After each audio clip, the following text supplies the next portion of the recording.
Good morning, everyone. Today I'd like to do a video on the trading post, which is one that is a little bit more difficult to understand for some people.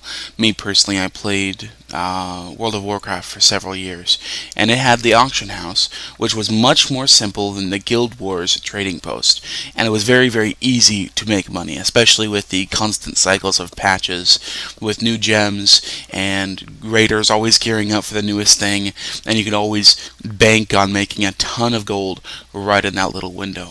Personally, before I quit, about halfway through Cataclysm, I had over 2 million gold, approaching 3 million, and I had, for my raiding group, and it was only a 10-man raiding group, I had bought everybody a chopper, I bought everybody the dragon.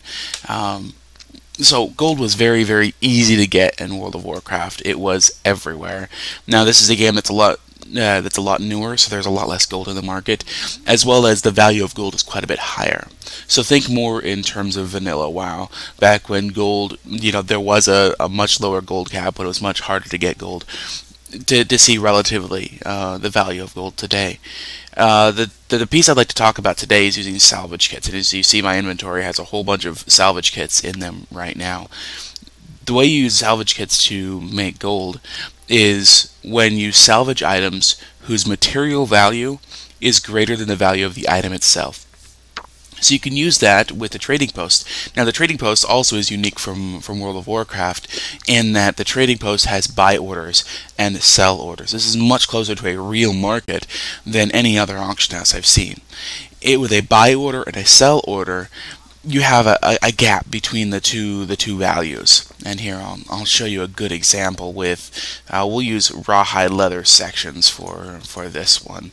So I want to sell my rawhide leather section here, and the highest buyer, so the person who's willing to pay the most for this rawhide, is only willing to pay 3 copper, and the person who's willing to sell it for the least is willing to sell it for 7 copper. So there's quite a gap here, and there's a lot of money to be lost if you just come into the trading post and you just click sell, sell, sell, sell, sell on all your items. You'll end up getting sometimes only half as much for the value of your item because you're just going along with the highest buyer.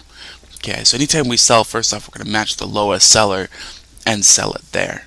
So what we're looking for is we're looking to place a buy order for certain pieces of gear and then salvage them and sell them with a sell order, and we're taking advantage of this gap between the two, as well as the fact that the materials are worth more than the item themselves. Okay, so I'd like to show you some of the low-end orders that I placed. Now, remember, the trading post is universal. Everybody plays on the same trading post. So by showing you this, I'm showing you exactly in real time what I'm buying. Now I've removed some of my higher end trading orders, or buy orders, just for purposes of this demonstration. Now these are some other ones that I posted for lower end items. Now unfortunately, because of the vendor sell cost, you cannot place a buy order for less than that. So this one is worth 5 copper to the vendor. I placed mine at 7. This one is at 5. I placed it at 8, just depending on what other people have placed theirs as. So with these superior studded gloves, I have found that the material that it salvages into is worth more than the superior studded gloves themselves. So let's take a look at what I have. Now I have quite a few here that I've actually purchased, so I'll fill up my inventory and quickly salvage a whole bunch of them. Now there's a particular formula you use to determine whether it is profitable to salvage an item or not. And unfortunately, because this is a new game, we don't have all those statistics nicely compiled into a database for us. We have to develop the database on our own. So what you do is you find an item like this, usually fairly cheap items to start out with because you don't want to waste all your money, and you salvage a whole bunch of them, and then you see, okay, well, there's 106 rawhide leather sections, the number that I picked up, and you can compute on average how many rawhide leather sections you get from how many gloves, and usually that number is between 2 and 3. Okay, so here, ballparking, it's about 2 for this particular item.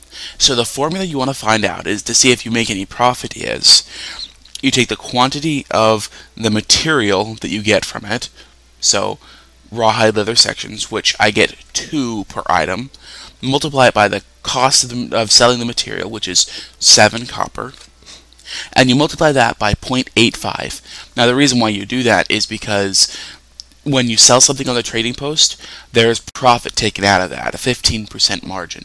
So you don't want to say, well, I could sell 106 rawhide leather sections, get 2 silver out of it.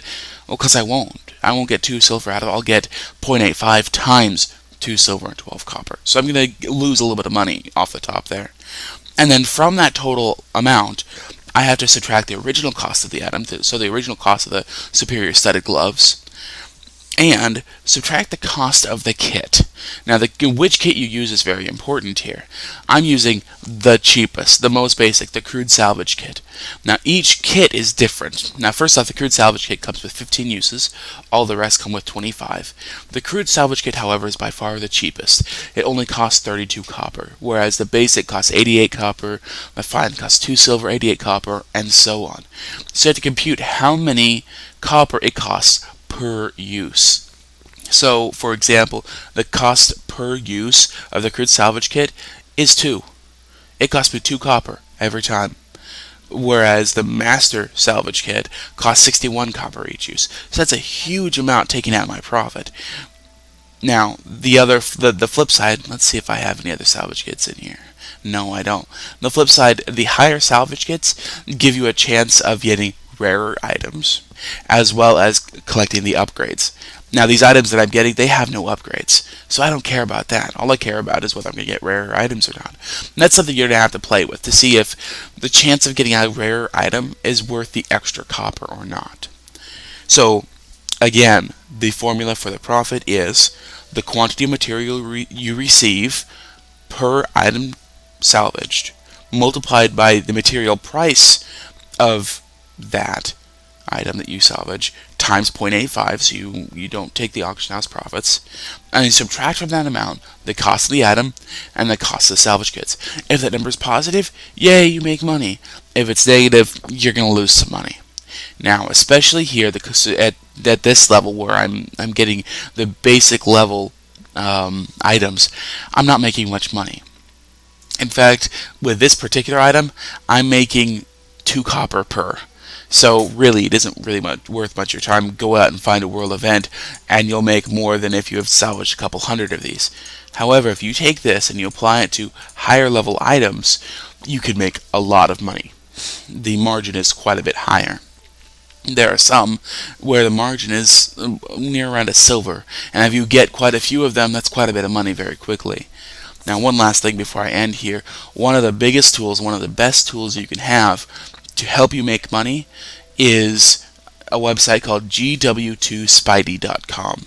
That website has a real-time graph and real-time information of what each of these items costs in the trading post. By using that, you can search for the maximum buy offers for a lot of these items, and you could find, okay, I'm looking for items which will be salvaged into leather. What's the cheapest I can find? And you can look up on GW2Spidey and find those items. You could do that with lots of other things. We're going to go over using the Mystic Forge later. I'm going to show you some stuff with dyes. And just use this tool. Look around until you find something. Start that you think will make a profit. Start low. Start with things that only cost copper, because you can risk all of your money. It doesn't really matter. At the high end, you're going to lose your money pretty quickly. So I'd say start with the stuff that only costs a few copper each, and experiment. Let me know what your results are, and we'll pick this up another time. Thanks for watching.